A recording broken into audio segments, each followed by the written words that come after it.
नमस्कार दोस्तों। पवन education study परिवार में आपका हार्दिक अभिनंदन है, स्वागत है। आशा करता हूं आप सभी सकुशल होंगे। दोस्तों, सबसे पहले आपको दशहरा की हार्दिक शुभकामनाएं। दोस्तों, इसी शुभकामनाओं के साथ हम चर्चा करने वाले हैं। आज का प्रकरण है हमारा कारक। पिछली कक्षा में हमने कारक के 8 प्रकारों में से 2 प्रकार कंप्लीट पढ़ लिए थे, कर्ता कारक और कर्म कारक। आज तीसरा प्रकार हम पढ़ने जा रहे हैं, करण कारक। दोस्तों, करण कारक की जो विभक्ति होती है वह होती है से या के द्वारा। से या के द्वारा यानी किसी माध्यम के द्वारा, किसी उपकरण के द्वारा या किसी साधन से कर्ता जो क्रिया करता है वही आपका क्या कहलाता है, करण कारक कहलाता है। परिभाषा की बात करूं मैं तो आपकी परिभाषा हो जाएगी करण कारक की। करण कारक यानी इसकी विभक्ति चिन्ह हो गई से या के द्वारा। दोस्तों, जो विभक्ति चिन्ह होता है उनको परसर्ग कहा जाता है। मैंने बताया था पिछली कक्षा में, जो विभक्ति चिन्ह होते हैं उन्हें क्या कहा जाता है, उनका परसर्ग कहा जाता है। यानी करण का परसर्ग क्या हो गया, से या के द्वारा। अब परिभाषा की बात करें तो वाक्य में प्रयुक्त, वाक्य में प्रयुक्त कर्ता किसी माध्यम से, किसी माध्यम से, किसी साधन से या किसी उपकरण के द्वारा क्या करता है, क्रिया करता है। क्या करता है, क्रिया करता है, तो उसे क्या कहते हैं, करण कारक कहते हैं। उसे क्या कहते हैं, करण कारक कहते हैं। यानी कर्ता क्या करता है, किसी माध्यम से या किसी साधन से या किसी उपकरण के द्वारा क्या करता है, क्रिया करता है, वह क्या कहलाता है, करण कारक कहलाता है। दोस्तों, बात थोड़ा सा नोट लगा के लिख लीजिए, करण कारक कहाँ कहाँ पर पाया जाता है, इसकी कुछ पहचान भी होती है, कई उदाहरण भी मिलते हैं। एक तो आपका अंग विकार होने पर, अंग विकार होने पर, अंग विकार होने से संबंधित आपको कोई वाक्य दे दिया जाए तो वहां पर आपका करण कारक माना जाएगा।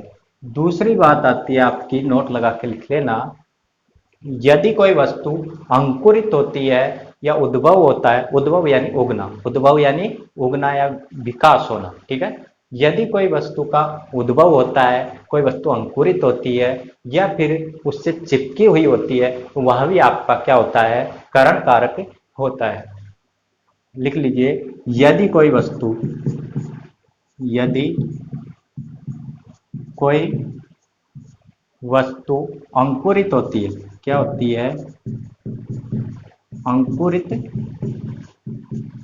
होती है या उद्भव होना, उद्भव यानी उगना, उद्भव, उगना, विकास होना, उद्भव होती है या फिर क्या होता है, चिपकी हुई होना, चिपकी हुई होना। दोस्तों, जैसे पेड़ से पत्ता उगता है, पेड़ से पत्ता गिरता नहीं है, गिरता तो अपादान में चला जाएगा। पेड़ से पत्ता गिरता है, ये किससे हो जाएगा, अपादान से। अलग अलग होने में किसका प्रयोग होता है, अपादान कारक का। यहाँ पर क्या करना है हमको, करण कारक, यानी पेड़ से पत्ता उगता है तो वह क्या हो जाएगा, करण कारक हो जाएगा, ठीक है। अंग विकार होने में यदि कोई वस्तु अंकुरित होती है, उद्भव होता है या फिर चिपकी हुई होती है तो वहां भी क्या होता है, आपका करण कारक होता है। कुछ उदाहरण देख लीजिए। पहला उदाहरण है, उसने चाकू से क्या किया, फल काटे।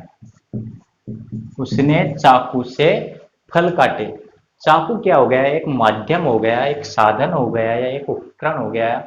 हमें दोस्तों सबसे पहले तो क्या देखना है, परसर्ग यानी विभक्ति चिन्ह देखना। हमें क्या मिल गया, से विभक्ति चिन्ह किसका होता है, करण कारक का। किसका होता है? करण कारक का होता है। अब हमें पूरा वाक्य देखना है कि वाक्य में मिल क्या रहा है हमें। उसने चाकू से क्या करे? फल काटे। चाकू से क्या किया? फल काटे। चाकू के द्वारा फल काटे या चाकू के माध्यम से फल काटे। चाकू क्या हो गया? एक उपकरण हो गया, एक साधन हो गया, एक माध्यम हो गया। उसने चाकू से फल काटे।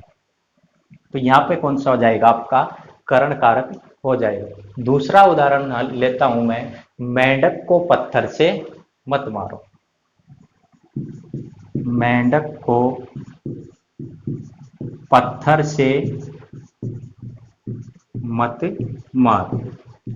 दूसरा उदाहरण है हमारा, मेंढक को पत्थर से मत मारो। सबसे पहले हमें परसर्ग देखना है, हमें क्या मिला? से। दोस्तों मेंढक को किसके द्वारा मारा जा रहा है? पत्थर के द्वारा मारा जा रहा है। पत्थर क्या हो गया? यहाँ पे साधन हो गया या कोई उपकरण हो गया। पत्थर किसके द्वारा? यानी वो मेंढक को किसके द्वारा मारा जा रहा है? पत्थर के द्वारा। यानी मेंढक को पत्थर के द्वारा मत मारो या पत्थर से मत मारो। कौन सा कारक हो जाएगा? आपका करण कारक हो जाएगा।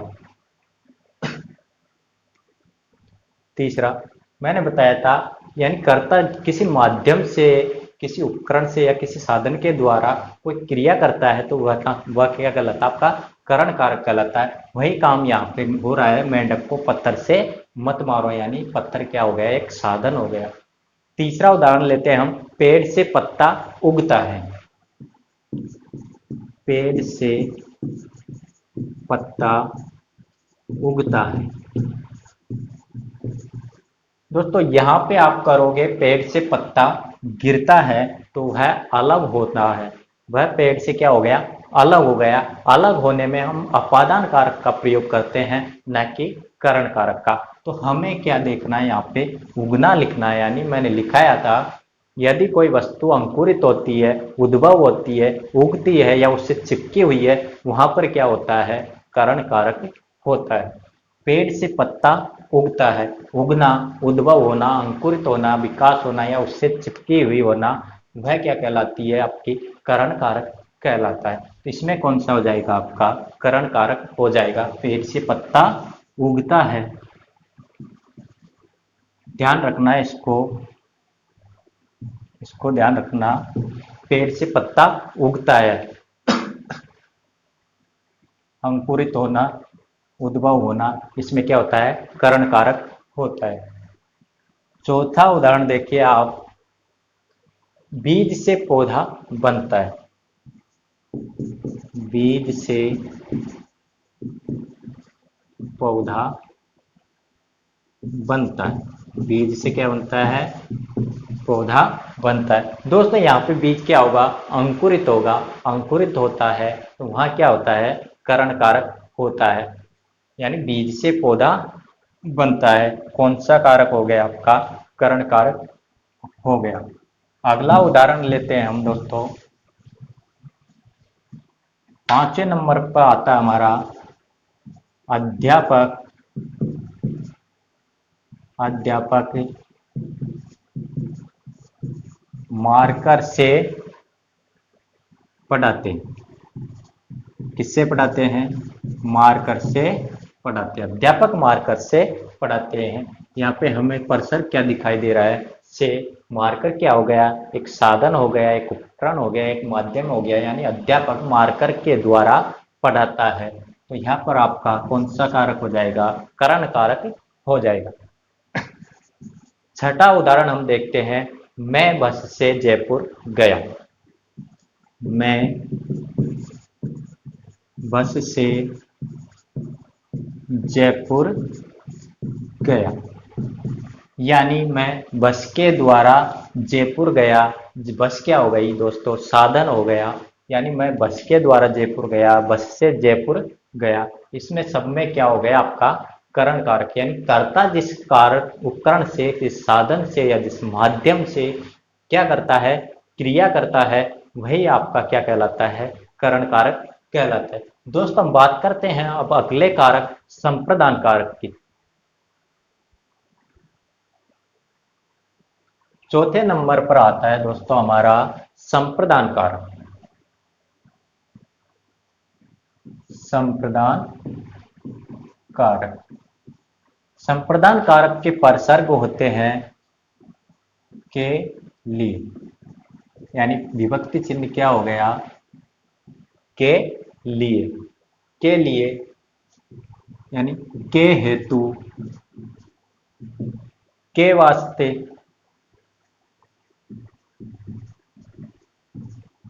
के निमित्त,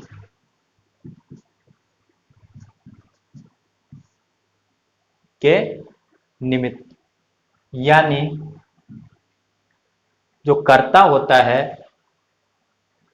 वह जिस उद्देश्य के लिए क्या करता है, क्रिया करता है, वह क्या कहलाता है, संप्रदान कारक कहलाता है। यानी कर्ता जिसके लिए या जिस उद्देश्य के लिए क्या करता है, क्रिया करता है, वह क्या कहलाता है, संप्रदान कारक कहलाता है। इसका विभक्ति चिन्ह हो गया के लिए, के हेतु, के वास्ते या के निमित्त। बात करूं मैं परिभाषा की दोस्तों, तो कर्ता जिसके लिए या जिस उद्देश्य के लिए, जिसके लिए या जिस उद्देश्य के लिए क्या करता है, क्रिया करता है, उसे क्या कहते हैं, संप्रदान कारक कहते हैं। कर्ता जिसके लिए या जिस उद्देश्य के लिए क्या करता है, क्रिया करता है, उसे क्या कहते हैं, संप्रदान कारक कहते हैं। दोस्तों नोट लगाकर लिख लीजिए, महत्वपूर्ण कुछ बातें होती है, उनमें हमको परिभाषा से संबंधित कुछ पता नहीं चल पाता। कई कई ऐसे वाक्य दे दिए जाते हैं जिनका पता चलना बड़ा मुश्किल हो जाता है। नोट्स में कुछ बातें लिख लीजिए आप, जैसे प्रणाम या नमस्कार। प्रणाम या नमस्कार करने में दोस्तों प्रणाम से संबंधित या नमस्कार करने से संबंधित कोई वाक्य दे दिया जाए तो वहां पर क्या होता है, संप्रदान कारक होता है। तो प्रणाम या नमस्कार करने में क्या हो जाएगा, संप्रदान कारक हो जाएगा। दूसरे नोट लगाकर लिखिए, देने के अर्थ में, देने के अर्थ में, जैसे कोई दान दिया जाए, दान दिया जाए, उसमें क्या होगा, कोई चीज दी जा रही है, कोई दान दिया जा रहा है, कोई वस्तु दी जा रही है, यानी देने के अर्थ में आपका क्या होता है, संप्रदान कारक होता है। ठीक है। तीसरा नंबर पर लिख लीजिए आप, द्विकर्मक क्रिया। द्विकर्मक क्रियाओं में भी क्या होता है, संप्रदान कारक होता है। जहां पर जिस वाक्य में द्विकर्मक क्रिया हो वहां भी आपका क्या हो जाएगा, संप्रदान कारक हो जाएगा। यानी प्रणाम या नमस्कार करने में, देने के अर्थ में, द्विकर्मक क्रिया में, और कर्ता जिस उद्देश्य के लिए क्रिया करता है वह आपका क्या कहलाता है, संप्रदान कारक कहलाता है। कुछ उदाहरण देख लीजिए। पहला उदाहरण लेते हैं हम, चिड़िया बच्चों के लिए घोंसला बनाती है। चिड़िया क्या करती है, चिड़िया बच्चों के लिए क्या करती है, घोंसला बनाती। चिड़िया बच्चों के लिए घोंसला बनाती है। दोस्तों मैंने बताया संप्रदान का विभक्ति चिन्ह यानी परसर्ग क्या होता है, के लिए। सबसे पहले हमें क्या देखना है, के लिए यानी विभक्ति चिन्ह देखना है, तो हमें मिल गया के लिए। अब कर्ता क्या, कर्ता कौन हो गया यहाँ पे, चिड़िया। यानी कर्ता जिसके लिए या जिस उद्देश्य के लिए क्या करता है, क्रिया करता है, वही क्या कहलाता है, आपका संप्रदान कारक कहलाता है। तो चिड़िया क्या हो गया यहाँ पे, कर्ता। किसके लिए क्रिया की जा रही है, बच्चों के लिए। किसके लिए या जिस उद्देश्य के लिए, उसका उद्देश्य क्या है, बच्चों के लिए घोंसला बनाना। यानी जिसके लिए क्रिया की जाए वह वहां पर क्या होता है, आपका संप्रदान कारक होता है, यानी चिड़िया बच्चों के लिए घोंसला बनाती है। यह इससे भी आपको पता चल रहा है के लिए प्रसर्ग मिलने से क्या होता है, हमारा संप्रदान कारक होता है। दूसरा उदाहरण लेंगे हम, यह चावल पूजा के निमित्त है। यह जो चावल है, यह चावल पूजा के पूजा के निमित्त है। निमित्त या वास्ते या के लिए एक ही बात है, निमित्त है। यह चावल पूजा के निमित्त यानी पूजा के लिए है, पूजा के वास्ते है, ठीक है, जिसके लिए ना। तीसरा उदाहरण लेते हैं हम, रावण के वास्ते राम अवतार हुआ। रावण के वास्ते क्या हुआ, रामावतार हुआ। क्या हुआ, रामावतार हुआ, रामावतार हुआ। यानी रावण के लिए रामावतार हुआ, रावण के वास्ते रामावतार रामावतार हुआ, ठीक है। के निमित्त के वास्ते मैंने कुछ शब्द लिखवा दिए हैं पहले ही। ये शब्द आपको जिस वाक्य में देखने को मिल जाए वहां पे क्या होता है, आपका संप्रदान कारक होता है। यानी रावण के वास्ते या रावण के लिए क्या हुआ, रामावतार हुआ।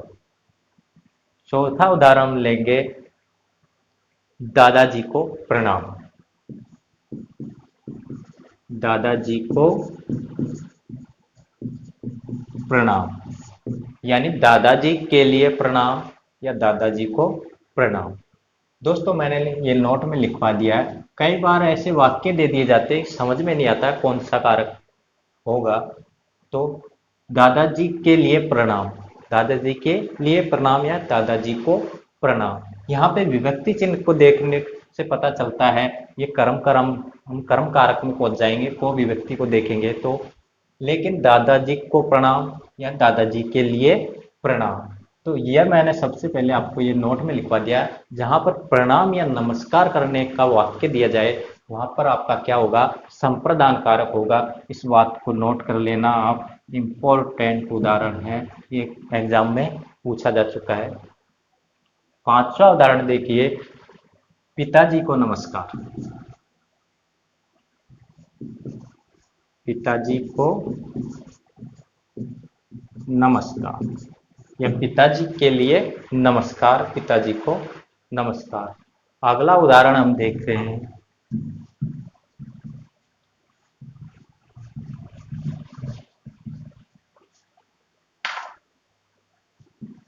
छठा उदाहरण है दोस्तों हमारा, राजा ने गरीब को धन दिया। राजा ने गरीब को धन दिया। राजा ने गरीब को धन दिया। दोस्तों मैंने लिखवाया था नोट्स में, नोट लगा के, देने के अर्थ में क्या होता है, संप्रदान कारक होता है। यानी दान देने के अर्थ में या कोई वस्तु देने के अर्थ में, जो भी देने के अर्थ में उसमें क्या होता है, संप्रदान कारक होता है। राजा ने गरीब को धन दिया, यह वाक्य में हम प्रयुक्त कर सकते हैं, राजा ने गरीब के लिए धन दिया। गरीब के लिए धन दिया या गरीब को धन दिया, कौन सा कारक हो जाएगा आपका, संप्रदान कारक हो जाएगा। बात करें हम सातवें उदाहरण की, तो वीरों ने देश हेतु क्या दिया, बलिदान दिया। बलिदान दिया, वीरों ने देश हेतु बलिदान दिया या वीरों ने देश के लिए बलिदान दिया, ठीक है। तो यहाँ कौन सा हो जाएगा आपका, संप्रदान कारक। सब मैंने कुछ शब्द पहले ही आपको लिखवा दिए। आठवां उदाहरण है हमारा, सबसे महत्वपूर्ण है, बेरोजगार नौकरी के वास्ते, बेरोजगार नौकरी के वास्ते इधर उधर क्या कर रहे हैं, भटक रहे हैं। सबसे पहले तो भाई साहब मास्टरों की हालत खराब है, बीएड करने वालों की विशेष तौर से इन मास्टरों को घनचक्कर कर रखा है। बेरोजगार नौकरी के वास्ते इधर उधर भटक रहे हैं, या बेरोजगार नौकरी के लिए इधर उधर भटक रहे हैं के वास्ते कौन सा कारक हो जाएगा आपका? संप्रदान कारक हो जाएगा। यानी कर्ता जिस उद्देश्य के लिए या जिस कार्य के लिए क्या करता है, क्रिया करता है, वह आपका संप्रदान कारक कहलाता है। प्रणाम या नमस्कार करने में, देने के अर्थ में, द्विकर्म क्रिया में भी आपका क्या होता है? संप्रदान कारक होता है। अब बात करते हैं हम अगले कारक 5वें नंबर पर अपादान कारक की। अपादान कारक का प्रयोग दोस्तों अलग होने के अर्थ में किया जाता है।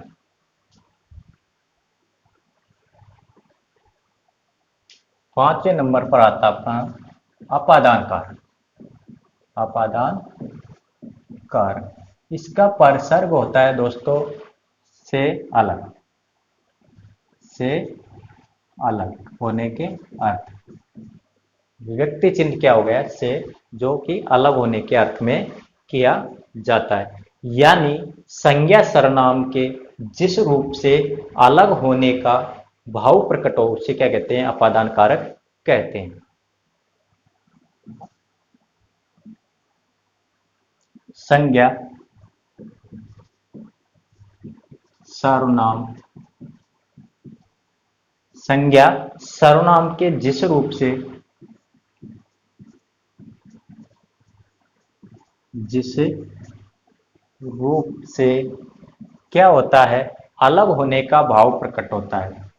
संज्ञा सर्वनाम के जिस रूप से अलग होने का भाव प्रकट हो उसे क्या कहते हैं?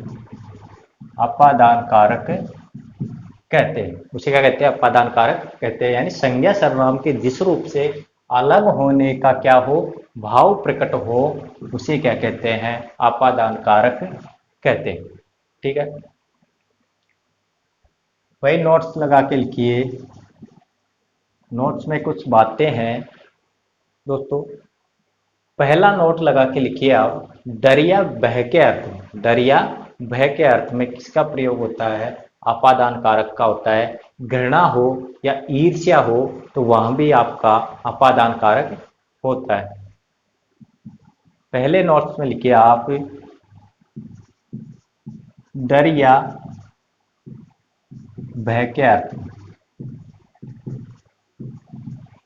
डर या भय के अर्थ में, जिस वाक्य में डर या भय से संबंधित कोई बात कही गई हो वहां पे आपका कौन सा कारक हो जाएगा? अपादान कारक हो जाएगा। घृणा की बात हो या ईर्ष्या की बात हो तो वहां भी आपका क्या हो जाएगा? अपादान कारक हो जाएगा। यानी डर या भय के अर्थ में घृणा हो, ईर्ष्या हो, जहां वाक्य में ये तीनों चीजें दिखाई दो, तीनों चीजें दिखाई दो, तीनों में से कोई भी एक दिखाई दो, सॉरी, तीनों में से डर से संबंधित वाक्य हो या घृणा से संबंधित हो या ईर्ष्या से संबंधित हो या तीनों भी मिल सकती है, तो उस वाक्य में आपका क्या हो जाएगा? अपादान कारक हो जाएगा। दूसरा नोट है आपका तरप प्रत्यय के योग। तरप प्रत्यय के योग, जिस वाक्य में तरप प्रत्यय का योग दिखाई दे तो उसमें क्या हो जाएगा? आपका अपादान कारक हो जाएगा। तरप का दोस्तों तर शेष रहता है। मैंने उसमें बताया था, विशेषणों की अवस्थाओं में बताया था, जिसमें कौन सी अवस्थाएं होती है? प्रथमा अवस्था, मध्यमा अवस्था और उत्तमा अवस्था। ठीक है,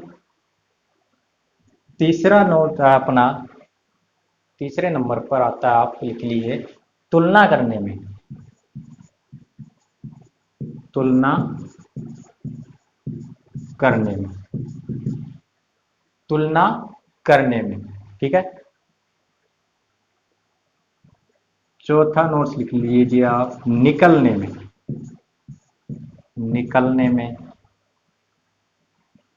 पांचवें नंबर पर लिख लीजिए आप, लज्जा भाव में।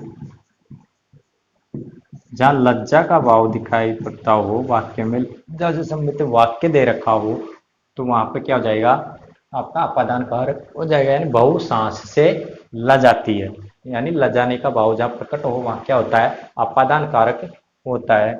और छठा है आपका दोस्तों, जो सब जानते हैं, अलग होने में। अलग होने में, जहाँ अलग होने का भाव प्रकट हो वहां पे क्या होता है, आपका अपादान कारक होता है। कुछ उदाहरण से समझिए आप। पहला उदाहरण ले रहा हूं, पुजारी सांप से डरता है। पुजारी क्या करता है, सांप से डरता है। पुजारी सांप से डरता है। ठीक है दोस्तों, मैं बात करूं यहाँ अलग होने की, तो हमें वाक्य में ऐसा कोई शब्द दिखाई नहीं दे रहा है कि पुजारी से सांप अलग हो रहा है या डर अलग हो रहा हो। तो हमें क्या, कुछ वाक्य ऐसे समझ में नहीं आते, उसके लिए मैंने ये का आपको पहले ही लिखवा दिया है नोट्स में, इनको आप याद कर लेना। ये इम्पोर्टेंट बातें होती है कुछ, जो कभी कभी कहीं देखने को नहीं मिलती, इनको पढ़ने से समझ में आता है। यानी डर या भय के अर्थ में, घृणा या ईर्ष्या के अर्थ में क्या होता है, अपादान कारक होता है। यहाँ पे दोस्तों डर शब्द मिल रहा है हमें, पुजारी सांप से डरता है, तो क्या हो जाएगा इसमें, आपका अपादान कारक हो जाएगा। दूसरा उदाहरण लेते हैं हम, राधा सिंह से क्या है, भीत। राधा सिंह से भीत, भीत का अर्थ भी दोस्तों डरना ही होता है, भीत यानी डरना ही होता है। राधा सिंह से भीत है, अपादान कारक हो गया। तीसरा उदाहरण लेते हैं हम, फलों से रस निकलता है। फलों से रस निकलता है। निकलने में कौन सा कारक होता है, अपादान कारक होता है दोस्तों, ये रहा अपना, मैंने लिखवा दिया। निकलने में, लज्जा भाव में, अलग होने में, तुलना में, तर्क प्रत्यय के योग में, डर में, घृणा इच्छा में, सब क्या में क्या होता है, अपादान कारक होता है। यानी फलों से रस निकलता है, कौन सा कारक हो जाएगा आपका, अपादान कारक हो जाएगा। चौथा उदाहरण की बात करें हम, पक्षी पेड़ से उड़ा। पक्षी पेड़ से उड़ा, पक्षी पेड़ से उड़ा, यानी पेड़ से क्या हो गया, अलग हो गया। पेड़ से क्या हो गया, अलग हो गया, उड़ गया। तो पक्षी पेड़ से उड़ा, कौन सा कारक हो जाएगा, अपादान कारक हो जाएगा। पांचवें नंबर पर आता आपका, श्याम राम से लंबा है। भाई साहब, श्याम राम से लंबा है। यहाँ पे क्या किया जा रहा है, दोनों में क्या किया जा रहा है, तुलना की जा रही है कि राम श्याम से लंबा है। जब तुलना की जाए तो मैंने लिखवा दिया आपको, जहाँ तुलना का करने का प्रयोग किया जा रहा हो, तुलना देखी जा रही हो, तो वहाँ कौन सा कारक हो जाएगा, आपका अपादान कारक हो जाएगा। भाई साहब यहाँ कौन सा हो जाएगा, अपादान कारक हो जाएगा, क्योंकि यहाँ पे क्या हो रहा है, तुलना की जा रही है। क्या की जा रही है, तुलना की जा रही है, राम श्याम से, व श्याम राम से लंबा है। छठा उदाहरण देखिए, बिल्ली छत से कूद गई।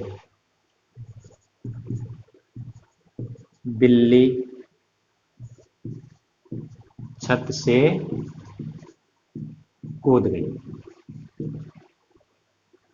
कूद गई भाई, बिल्ली छत से कूद गई, यानी छत से बिल्ली क्या हो गई, अलग हो गई। ठीक है, तो यहाँ भी कौन सा हो जाएगा आपका, अपादान कारक। यानी छत से बिल्ली कूद गई, मतलब वो से, छत से और बिल्ली से क्या हो गई, अलग हो गई। बिल्ली और छत दोनों अलग हो गए, यानी बिल्ली छत से कूद गई, कौन सा कारक हो जाएगा, अपादान कारक हो जाएगा। बात करें अब सातवें नंबर पर चलते हैं हम, मोहन घोड़े से गिर गया। मोहन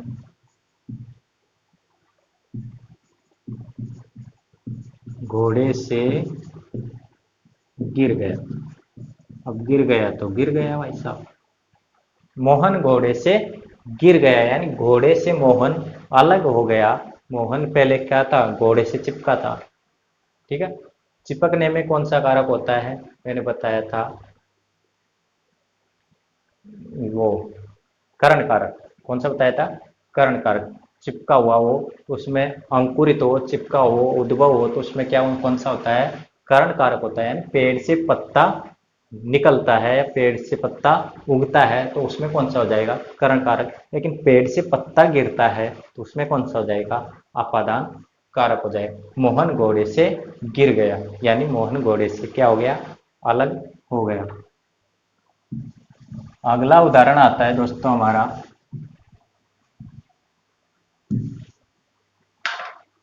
8वें नंबर पर मैं लिख रहा हूं, गंगा हिमालय से निकलती। गंगा हिमालय से क्या करती है, निकलती है। यानी गंगा कहाँ से अलग हो रही है, हिमालय से निकलकर अलग हो रही है, गंगा हिमालय से निकलती है। ठीक है। 9वां उदाहरण लेते हैं हम, राम घर से बाहर निकला। राम घर से बाहर निकला। राम घर से बाहर निकला दोस्तों। निकलने में मैंने बताया था कौन सा कारक होता है, अपादान कारक होता है। 10वां उदाहरण आता है हमारा, सांस बहू से लजाती है। सॉरी, बहू सांस से, आजकल उल्टा है, लेकिन आजकल उल्टा है। बहू सांस से लजाती है। बहू सांस से लजाती है। ठीक है। लजा, लज्जा के भाव में क्या कौन सा कारक होता है, अपादान कारक होता है। ठीक है दोस्तों, इसी के साथ करण कारक, संप्रदान और अपादान तीनों के तीनों कारक क्या है, इम्पोर्टेंट है। क्या है, इम्पोर्टेंट है। इस तीनों में से सबसे ज्यादा क्वेश्चन इन तीनों कारकों में से किए जाते हैं, जो मैंने आज को आप